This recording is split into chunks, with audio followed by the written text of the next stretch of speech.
ഘട്ടത്തിൽ ഇപ്പോൾ സജി ചെറിയൻ മാധ്യമങ്ങളെ കടന്നുകൊണ്ട് തത്സമയം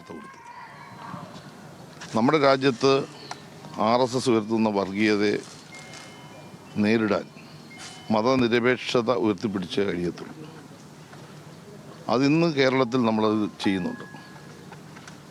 ഇന്ത്യയിലെ വിവിധ സംസ്ഥാനങ്ങളിൽ നടന്ന തെരഞ്ഞെടുപ്പുകളിൽ BJP വിജയിപ്പിച്ചതിൽ പ്രത്യേകിച്ച് മുസ്ലിം വിഭാഗത്തിൽ നിന്നോ ന്യൂനപക്ഷ വിഭാഗത്തിൽ നിന്നോ ഒരാൾ പോലുമില്ല.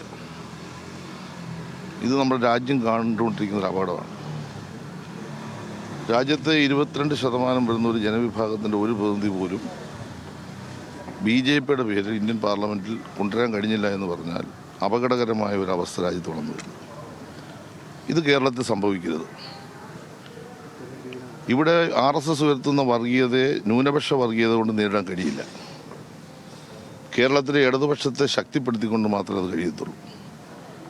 കേരളത്തിലെ ഇടതുപക്ഷത്തെയും പ്രത്യേകിച്ച് CPMനെയും ദുർബലപ്പെടുത്തിക്കൊണ്ടുള്ള ഒരു രാഷ്ട്രീയമാണ് ഇന്ന് മുസ്ലിം ലീഗിൻ്റെ നേതൃത്വം നടക്കുന്നത്. ആ രാഷ്ട്രീയത്തെ അണിനിർത്തുന്നത്. ഇതിൻ്റെ ഫലമായി എന്ത് സംഭവിച്ചു? RSS ഉയർത്തുന്ന ഭൂരിപക്ഷ വർഗീയതയെ വളർത്താൻ കഴിയുന്ന സമീപനമാണ് ലീഗ് സ്വീകരിച്ചുകൊണ്ടിരിക്കുന്നത്. അതിൻ്റെ ഒരു ഉദാഹരണമാണ് ഞാൻ പറഞ്ഞത് കാസർഗോഡ് മുനിസിപ്പാലിറ്റി. കാസർഗോഡ് മുനിസിപ്പാലിറ്റിയിൽ അവിടുത്തെ ആളുകളുടെ പേര് നോക്കണമെന്ന് പറഞ്ഞാൽ ഏതൊരു പ്രത്യേക മതവിഭാഗത്തിൻ്റെ പേര് നോക്കാനല്ല ഞാൻ പറഞ്ഞത്. നിങ്ങൾ നോക്കൂ, അവിടെ 39 സീറ്റുണ്ട്. മതേതരത്വം പറഞ്ഞാൽ ഞങ്ങളുടെ പാർട്ടിക്ക് കിട്ടിയത് ഒരു സീറ്റാണ്, CPMന്. ഞങ്ങളുടെ സ്വതന്ത്രനായിട്ട് ഒരാൾ ജയിച്ചു. കോൺഗ്രസ് മതേതരത്വം പറയുന്ന പാർട്ടി കിട്ടിയ 2 സീറ്റാണ്. അവിടെ വർഗീയത പറഞ്ഞ BJPക്ക് ഹിന്ദു ഭൂരിപക്ഷ മേഖലയിൽ 12 സീറ്റ് ജയിച്ചു. അപ്പോൾ ഏത് മതവിഭാഗത്തിൻ്റെ വോട്ടാണ് അവർക്ക് കിട്ടിയത്? അവിടുത്തെ ലീഗ് മുസ്ലിം ഭൂരിപക്ഷമുള്ള പ്രദേശത്ത് 22 സീറ്റ് ജയിച്ചു. ഈ പറഞ്ഞ BJP ജയിച്ച ആളുടെ പേരും ഈ പറഞ്ഞ ലീഗ് ജയിപ്പിച്ച ആളുടെ പേരും നിങ്ങൾ വായിക്കാനേ ഞാൻ പറഞ്ഞുള്ളൂ.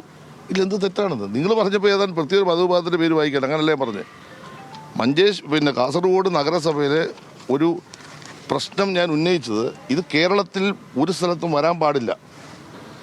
ഈ അപകടം കേരളത്തിൽ വരാൻ ഭാവിയിൽ സാധ്യതയുണ്ട്. കാരണം വർഗീയമായ ചെയ്തിൽ വന്നു കഴിഞ്ഞാൽ ആളുകൾ വർഗീയമായി ചിന്തിക്കുമ്പോൾ അവരിൽ തീവ്രവാദപരമായ അല്ലെങ്കിൽ ജാതി രാഷ്ട്രീയം പ്രത്യേകിച്ച് എടുത്തു പറയുന്ന ആളുകൾക്ക് കൂടുതൽ സഹായകരമായ നിലപാട് വരുന്നു. 22 സീറ്റ് ലീഗിന് കിട്ടിയതും 12 സീറ്റ് BJPക്ക് കിട്ടിയതും ഈ കാസർഗോഡ് മുനിസിപ്പാലിറ്റി കേരളത്തിൽ നമ്മുടെ മുന്നിൽ നിൽക്കുന്നു. ഇതാണ് ഞാൻ പറഞ്ഞത്. അതുകൊണ്ട് കേരളത്തിലെ മറ്റ് സ്ഥലങ്ങളിൽ നമ്മൾ ശ്രദ്ധിക്കണം. അതിനെ പ്രോത്സാഹിപ്പിക്കുന്ന സ്ഥലത്തിൽ ഭൂരിപക്ഷ വർഗീയതയോ ന്യൂനപക്ഷ വർഗീയതയോ പ്രോത്സാഹിപ്പിക്കുന്ന ഒരു സ്റ്റേറ്റ്മെൻറ്റും ഉണ്ടാകാൻ പാടില്ല. ബഹുമാനായ പ്രതിപക്ഷ നേതാവ് ബഹുമാനായ കാന്തപുരത്തിൻ്റെ സമ്മേളനത്തിൽ ആ പറഞ്ഞ പദം പറയാൻ പാടില്ല. അതാണ് ഞാൻ പറഞ്ഞത്.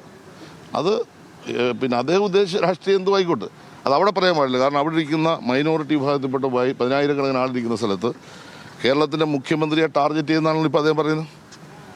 കേരളത്തിൻ്റെ മുഖ്യമന്ത്രിയെപ്പോലും മതേതരവാദി ഇന്ത്യയിലുണ്ടോ? ഉണ്ടോ? നിങ്ങളെടുത്ത് പരിശോധിക്കുക. ഏത് പ്രതിസന്ധിയിലാണ് മൈനോറിറ്റിയുടെ കൂടെ കേരളത്തിൻ്റെ മുഖ്യമന്ത്രി നിൽക്കാഞ്ഞത്? എല്ലാ ഘട്ടത്തിൽ നിന്നിട്ടുള്ള ഒരു വ്യക്തിത്വം, ഒരു രാഷ്ട്രീയ നേതാവല്ലേ. ഇവിടെ വർഗീയ കലാപങ്ങൾ ഇടതുപക്ഷ മുന്നണി ഗവൺമെൻറ് കാലത്ത് കേരളം നടക്കുന്നില്ല. ആ വർഗീയ കലാപം നടന്ന ആരുടെ കാലത്താണ്? ആ വർഗീയ കലാപം നടന്ന മാറാടക്കം ധൈര്യമായി പോയി ജനങ്ങളെ ഏകോപിപ്പിച്ച് ഐക്യപ്പെടുത്തിയ ഒരു മുഖ്യമന്ത്രിയല്ലേ കേരളത്തിൻ്റെ മുഖ്യമന്ത്രി ശ്രീ പിണറായി വിജയൻ.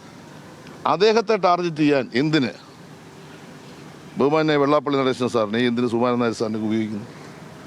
അതാണ് ഞാൻ ഉന്നയിച്ചത്. അപ്പം നിങ്ങൾ പറയുന്ന ഈ പദം കേരളത്തിലെ RSSന് വളരാനുള്ള വളക്കൂറുള്ള മണ്ണാക്കി കേരളത്തെ മാറ്റും. കാരണം ഭൂരിപക്ഷ വർഗീയതയെ നിങ്ങൾ എതിർത്ത് ന്യൂനപക്ഷ വർഗീയതയെ നിങ്ങൾ സഹായിക്കുന്നു. ആ ഭൂരിപക്ഷ വർഗീയത എതിർക്കുമ്പോൾ ന്യൂനപക്ഷ വർഗീയതയെ ശക്തിപ്പെടുമ്പോൾ ജനങ്ങൾ ഭൂരിപക്ഷ വർഗീയതയോടും ന്യൂനപക്ഷ അണിനിരക്കുന്ന സാഹചര്യമുണ്ട്. അത് കാസർഗോഡ് കണ്ടു. ഇത് കേരളത്തിൽ ആവർത്തിക്കാനിടയുണ്ട്. അടുത്ത 10 വർഷത്തിനുള്ളിൽ സംഭവിക്കാവുന്ന ഒരു രാഷ്ട്രീയ ദുരന്തം ഞാൻ പറഞ്ഞപ്പോൾ അതിനെ വേറൊരു രൂപത്തിൽ വ്യാഖ്യാനിച്ച് പറഞ്ഞ വാക്കുകൾ വളച്ചൊടിച്ച് പറഞ്ഞാൽ ഞാൻ എന്ത് മറുപടിയാണ് പറയുന്നത്? ഇതാണ് എൻ്റെ പ്രശ്നം. പക്ഷെ താങ്കൾ പറഞ്ഞത് കാസർഗോഡ് മാത്രമല്ല, താങ്കൾ പറഞ്ഞത് കാസർഗോഡും ഒപ്പം മലപ്പുറം ജില്ലയിലും ജയിച്ചവരുടെ പേര് നോക്കണം.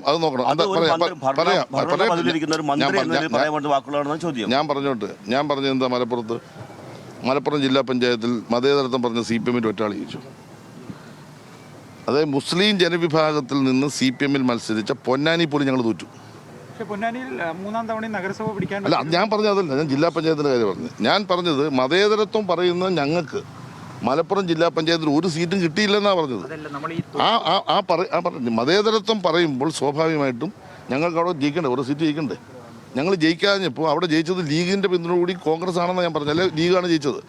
അപ്പം വർഗീയതയോട് സമരസപ്പെട്ടു പോകുന്ന സമീപനം ഒറ്റപ്പെട്ട സ്ഥലങ്ങളിൽ നടക്കുന്നു, അല്ലെ വളർന്നു വരുന്നു എന്ന ഒരു കാഴ്ചപ്പാടിലാണ് ഞാൻ വെച്ചത്. അത് ചർച്ച ചെയ്യപ്പെടാം, അത് ചർച്ച ചെയ്യേണ്ട ഇല്ലെങ്കിൽ ചർച്ച ചെയ്യേണ്ട, അത് വേറൊരു വിധത്തിൽ ടെസ്റ്റ് ചെയ്യേണ്ട. ഞാൻ ഏതെങ്കിലും ഞാൻ അങ്ങേറ്റം മതേതരവാദിയാണ്.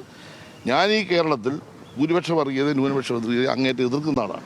നിഷ്പക്ഷമായി ജനങ്ങൾ ഏകോദര സൗരങ്ങളെപ്പോൾ ജീവിക്കണം. ഇവിടുത്തെ ഹിന്ദുവിനും മുസൽമാനും ക്രിസ്ത്യാനിക്കും സമാധാനത്തോടെ കേരളത്തിൽ ജീവിക്കണം. ആ ജീവിക്കാൻ കഴിയുന്ന ഒരു അന്തരീക്ഷത്തെ ദുർബലപ്പെടുത്തുന്ന തരത്തിലുള്ള ഇടപെടി BJPയുടെ ഭാഗത്തു നിന്നോ അല്ലെ സംഘപരിവാറിൻ്റെ ഭാഗത്തു നിന്നോ അല്ലെ ലീഗിൻ്റെ ഭാഗത്തു നിന്നോ അല്ലെ ജമാഅത്തിൻ്റെ ഇസ്ലാമിൻ്റെ ഭാഗത്തു നിന്നോ വരുന്നു. അത് അപകടമാണെന്നാണ് ഞാൻ പറയുന്നത്. മിനിസ്റ്റർ ഒരു കാര്യം, CPM സ്ഥാനാർത്ഥികൾ